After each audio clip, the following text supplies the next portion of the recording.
Okay, very much good morning, everyone. As promised, today we are going to understand the non-financial incentives, which we are going to start. Again, this will be the same pattern. We will go through this extra mark slides. We'll understand non-financial incentives, and then at the end of the lecture, as we practiced the day before yesterday, we will ask certain questions. Non-financial incentives. Let us study the different types of non-financial incentives used in an organization.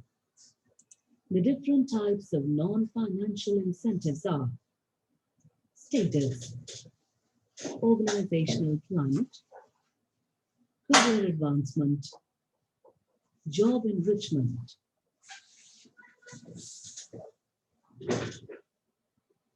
Okay, these are only few. There are many. Employee recognition programs, job security, employee participation, and employee empowerment. Okay. Status. It is referred to as the ranking of positions, authority, responsibility, recognition, and prestige related to a job. Psychological, social, and esteem needs are satisfied by status attached to the job. So basically, guys, status is like when you receive any kind of authority, responsibility, or a prestige related to the job, like you're being promoted to the, let's say, the position like MD or a CEO. Yes, it is very much true that it is a financial incentive because you also receive the promotion. But remember one thing, here your psychological gain are going to ride over your monetary gain. यानी position मिलने से जो आपको फायदा होगा ना वो बहुत ज्यादा आपको दिखेगा in comparison to financial increment. So status is, that's why included is non-financial incentives. Organizational climate. It is referred to as the characteristics of an organization that distinguishes it from the other organizations. This influences the behavior of individuals. Better organizational climate helps in controlling attrition rate. Okay, so when I talk about organizational climate, it is like how one organization is getting differentiated from the other organization. Like I'm right now working in SDGen and I might be called a DPS. So if I join over there, the organizational climate will be absolutely different. It is absolutely similar that I will be teaching same BSc that I'm teaching over here. But let's say if reward level changes, autonomy level changes, recognition level changes, then I would say that yes, there is a change in the overall climate of the organization. Yes, for an example, over here for one work I'm rewarded. If there is a constant motivation from my superior, and if same kind of thing is missing in the new organization, try to understand the organizational climate will differ. So these kind of things are not monetary. The climate thing, it's a working space. These kind of things are non-financial thing. The more the good climate is, the employee would be even satisfied to work with the organization for a long period of time. Career advancement. It is referred to as the adequate career opportunities which are provided to employees for improving their skill and for their promotions. Promotions encourage employees to improve their performance. Yes, so career advancement opportunity is one more important non-financial incentive where organization needs to come up with a policy where at least once in a year or after 2 years in a one time, they need to be given a chance where they can at least, upgrade their employee's position. If say for an example, employee is sitting at one position and he's there for a long period of time, then I think he will feel that I am not receiving any growth. I am doing my hard work, I am achieving my goal, but I need to also move upward in a hierarchy. So organization needs to come up with this kind of options where employees can be given the privilege of moving up in the hierarchy. That is called career advancement programs. Job enrichment. It is concerned with designing jobs that include greater variety of work content. It gives more autonomy and responsibility. If jobs are enriched, it provides more opportunity for personal growth and thus becomes a source of motivation. So what job enrichment is all about? Job enrichment means nobody wants to do a monotonous routine type of job. Job should be enriched with the knowledge. There has to be a greater variety of work so that person can develop his skills. Say for an example, you are being asked to be a postman and you have to stamp the upcoming post or outgoing post on a continuous basis on one specific table for next 30 years. Do you think you'll be able to do this?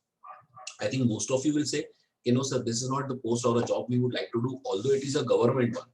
But the most important thing is this, what I want to tell you over here, that if you design the job where work variety is there, culture variety is there, different kind of knowledge you can gain, then employees will be doing this job with utmost curiosity.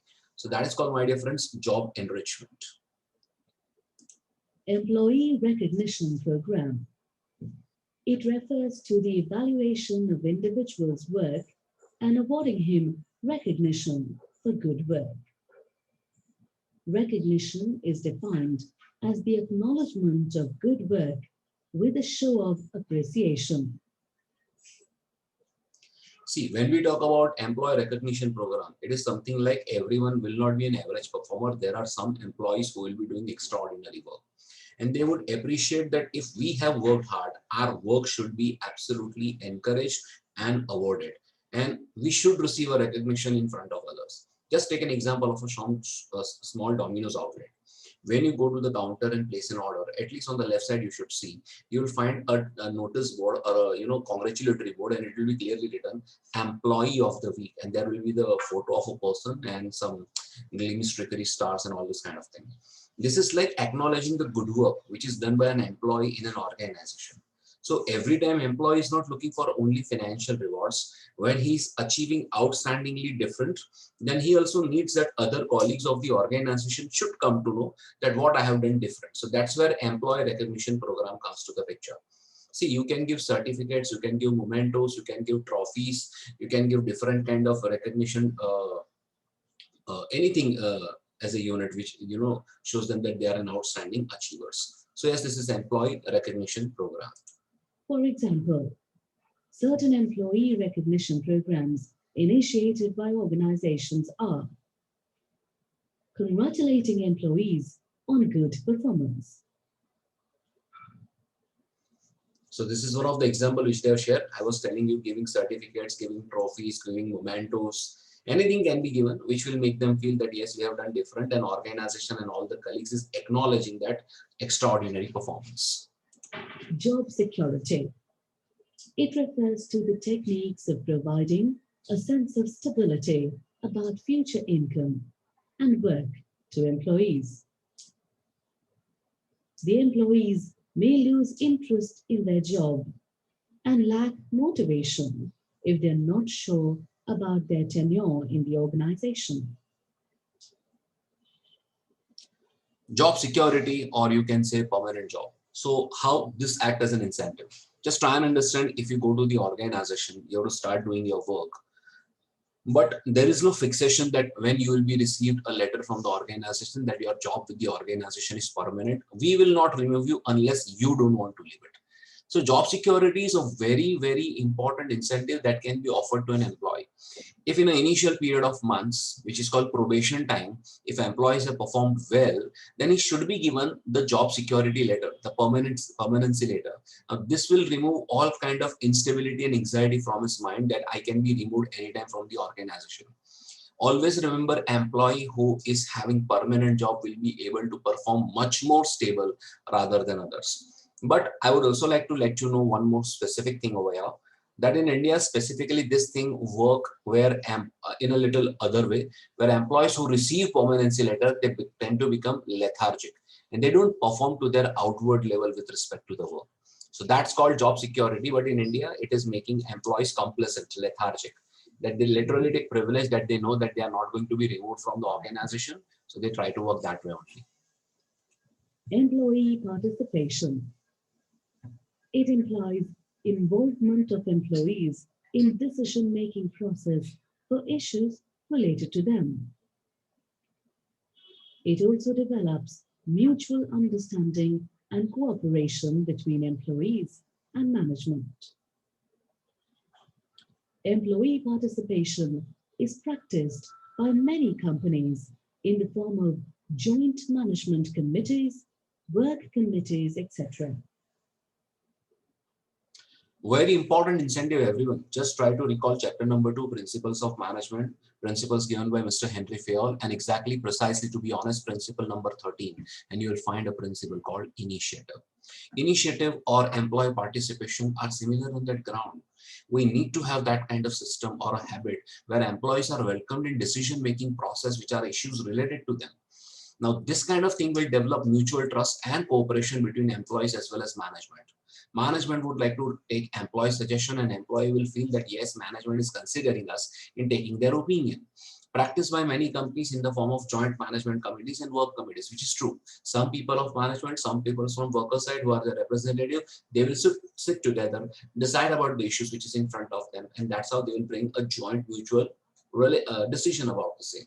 So yes, this is one of also non-financial incentive which will boost the morale of employees precisely who's working at lower level. So this is called employee participation. Let's go to the final one. Employee empowerment. It implies giving autonomy and powers to subordinates. This non-financial incentive makes employees feel that their jobs are important and thus motivates them to use their skills and potential to perform best. Yes, absolutely clear, everyone. Employee empowerment. See, every employee needs to believe that he's a superman of his job. Irrespective of the level of management you are working with, it is very much necessary from the side of management that every employee, respective at every level, must receive a cordial power at that level. If you give authority, that means power, to employees at their respective level for their work, they will feel that yes, our work is important to us. And for our important work, we are taking important decisions. So this kind of things also helps them to gain the motivation in an organization. Obviously, this motivation cannot be measured in financial terms because this is a psychological impact. It's a non-financial incentive. So it is very important that employee must be given that feeling that their job is important to them, and that's the only way out where you give little bit of authority to employees at their respective level. This is called empowering employee, and the incentive is known as employee empowerment. So yes, guys, these are the 8 non-financial incentives which you have just seen. Let me help you to quickly recapture which all we have seen. We started with the status, organizational climate, then there was career advancement opportunity, job enrichment, employee recognition program, job security, employee participation, and the last one which you can see on the screen, employee empowerment. Read very much carefully, learn everything thoroughly, what is written on the slide and what I have spoken, and then we'll have the quiz session like Saturday. Thank you so much for joining.